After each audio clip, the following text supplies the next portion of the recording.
Because it's the revelation that builds the church. Because when the revelation comes and the acceptance of the revelation, this is the next step. So God brings a revelation. What do you have to do with that revelation in order for it to make any difference in your life? You have to believe it. Spot on.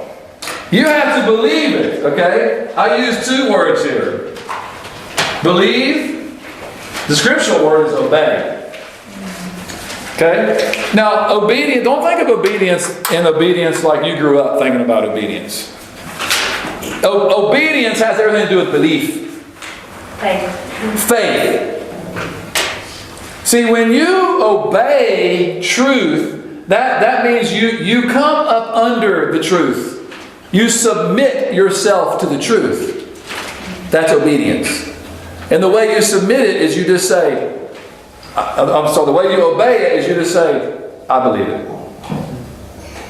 You don't reason, you don't fight, you don't argue, you just say, yes, Lord. Thank you. Thank you for that revelation. Now the problem comes in is when the revelation contradicts something that we've believed falsely. Then this belief obedience process will come with a little more. You see? There's a rub. And that's good, but you got to go through those times. And see, when you get the revelation and God reveals it to you and you believe it, it positions you in a new place where you can receive more revelation. And then you obey. And it gets more revelation. And you obey. And you progress. This is what I call the progression of spiritual maturity.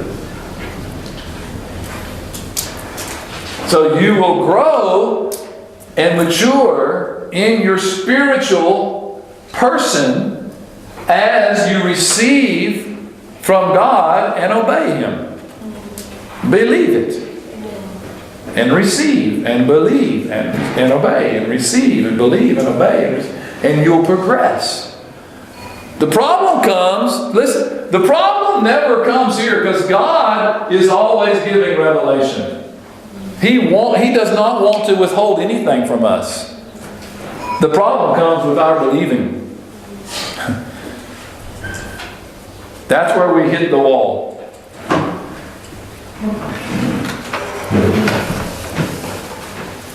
So we have to be in a posture of saying, Lord, I want to receive revelation from you, and when I do, I choose to believe it.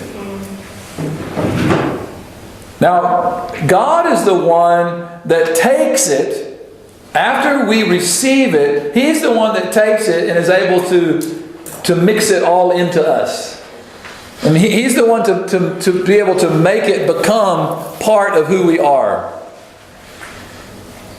And when you receive truth from God, you receive revelation from God, that's what happens. It becomes part of you. I like to talk about the difference between revelation and information. See, revelation is not like information. You can gather a lot of information about a lot of things. The world is built, we live in an information age. Okay, but revelation comes from God. It's something that God imparts about Himself that comes to us by the Spirit, and it awakens something in our life. See, it's one thing for us to say, okay, we're going to conduct a Bible study now for the next hour on the love of God. And we're going to go through and we're going to read all the scriptures on the love of God. And we're going to gather all the information that we can gather on how God is love and how meaningful that is for our lives. And you can do that 1 hour Bible study on the love of God. You can do it for 10 years. And it can mean absolutely nothing to you. It's just a bunch of information. And you can quote all the scriptures on God's love. But at some point in your life, God will reveal His love to you. And when He does, you will never be the same again. It will change your life.